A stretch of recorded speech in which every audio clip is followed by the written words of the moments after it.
Katargam નાસિરનગરના demolition બાબતે સુરત મહાનગરપાલિકાના commissioner દ્વારા 6 સભ્યોની એક કમિટીની રચના કરવામાં આવી છે, પરંતુ આ કમિટીના કામગીરી સામે હવે ભાજપના ધારાસભ્યોએ સવાલો ઉઠાવ્યા છે. તેમણે કહ્યું કે મને ખુદને ભરોસો નથી કે આ કમિટી નિષ્પક્ષ તપાસ કરશે.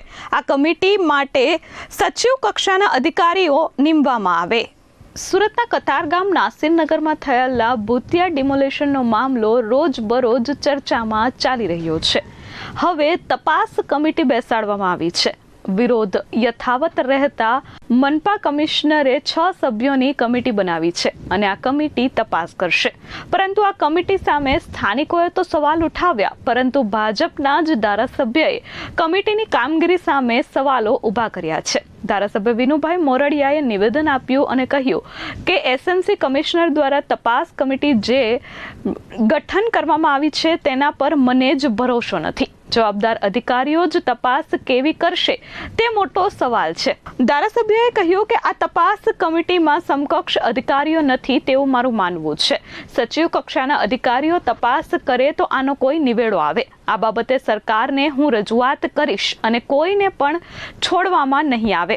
સુરત મહાનગરપાલિકા અને પોલીસના ઉચ્ચ અધિકારીઓ જવાબદાર ગણાવાય છે. તેમના વિરુદ્ધ ફોજદારી ગુનો નોંધાવો જોઈએ તેવી મારી માંગ છે. કોઈ પણ લીગલ કાર્યવાહી વગર આ ડિમોલેશન થયું છે, જેના કારણે આ ઘટનામાં જે પણ અધિકારીઓ સંડોવાયેલા છે તેમની તમામ વિરુદ્ધ કડકમાં કડક કાર્યવાહી કરવી જોઈએ. આજે લગભગ 10-11 દિવસ થવા આવ્યા છે ને, જે કાર્યવાહી થવી જોઈએ એ પ્રકારે કંઈક ને કંઈક ચાલતું હોય અને મારા લેવલે હું રજૂઆત કરવાનો છું અને કરી છે યોગ્ય જગ્યાએ. મને લાગે છે કે જે પ્રકારે અત્યારે પણ જે કોર્પોરેશન દ્વારા જે કમિટી બનાવવામાં આવી છે એ કમિટી મને એની સક્ષમતા નથી દેખાતી. ઉચ્ચ સ્તરીયના તપાસ થવી જોઈએ, કારણ કે જે પ્રકારે કાર્યપાલક લેવલના અધિકારીઓ અને એનાથી ઉપરના અધિકારીઓ પણ આમાં સામેલ હોય એવું જણાય છે. એટલે કાર્યપાલક ઇજનેર આ કમિટીના પેલા બને અને એક કોર્પોરેશન જ હોય, અન્ય સંસ્થાના અધિકારીઓ આમાં જોડાવા પડે.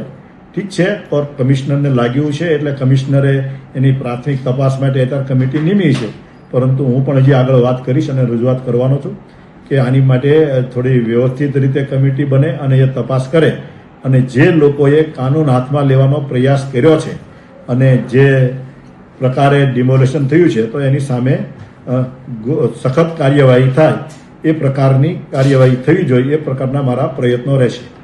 Bureau report S24 news, Surat.